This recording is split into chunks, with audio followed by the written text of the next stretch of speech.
Hey, what's up, C-Maniac Nation? C-Man, fresh out the AMC here in Stamford on a super chilly night. So we're back in the apartment after seeing Companion. And yes, the first big hit of 2025 has arrived for the C-Man because Companion does not disappoint in the slightest. And don't get it twisted. I had a crazy high bar expectation-wise for Companion because it comes to us from the creators of Barbarian. And Barbarian set a very high bar all on its own. And while Kreger isn't writing and directing here, he is one of the main producers, and even though Companion is a very different movie than Barbarian, I do think you can feel some of his collaborations in the movie in a few spots. First, structure. This movie is segmented similarly to Barbarian, where each segment plays with something different, and that keeps the audience on their toes, guessing, and lets you get hit with some of the twists and turns that are built in here.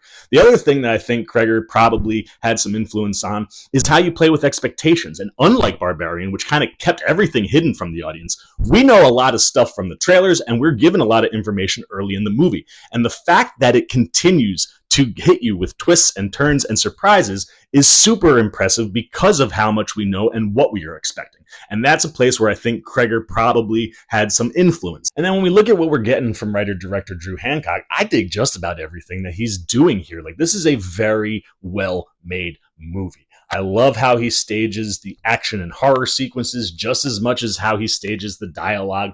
The horror beats and imagery are fantastic. The suspense and tension are really strong when they need to be. And when you need to cut it, he is layering in some wonderful dark humor beats throughout the course of this movie. And what's cool is that the horror stuff that's going on lives more in a sci-fi realm, and I think makes it more accessible to more than just the normal horror audience, because it's not super scary, but there is some really solid imagery in and around some of the kills and the bloody action. But I think the real MVP for Hancock here is his script, because it is a phenomenal one. Like, if you don't know anything about this movie, go in blind. The first 25 minutes is going to pay off real nice. But spoilers, if you've seen the trailers and you know that this is about an AI robot girlfriend, the first 25 minutes is just as entertaining because of all the little things that Hancock is doing to set up that reveal. Like, watching it was fun because you start looking for, like, oh, that's a hint that she's a robot. Oh, that's a hint that she's a robot. And he mixes it in with hints about the relationship between Iris and Josh, which has a lot of toxic, abusive vibes. And when you know that she's a robot, you kind of understand why that is happening. And that's the other thing that I dig here is, like, I'm not an AI fan or a robot fan because I've seen enough movies to know that one day they will run the entire world and humans will be extinct.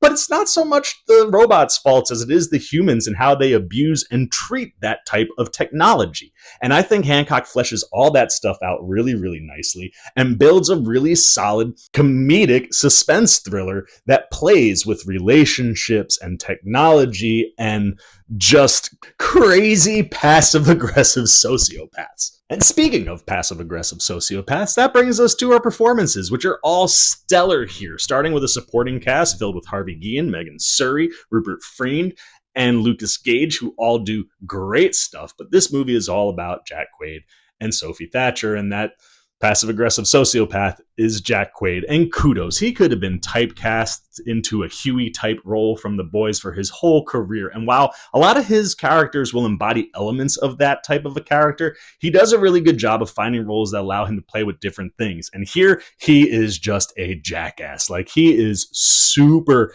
hateable, and he does a good job in entertaining and being that kind of an asshole where you just want to ride shotgun with Sophie Thatcher the whole movie, and Sophie Thatcher is beyond tremendous. I love this woman, and she is just so talented. And here she is laying it on thick, man. One of the best performances I've seen from her, specifically in her physicality. Like, that opening 25 minutes, you kind of start to understand that she is not like a genius level robot, and she has to kind of figure out things like social norms or how to respond to things. And these little facial expressions and movements and twitches in her body and face the whole movie are just unbelievably impressive and always the right move for the situation.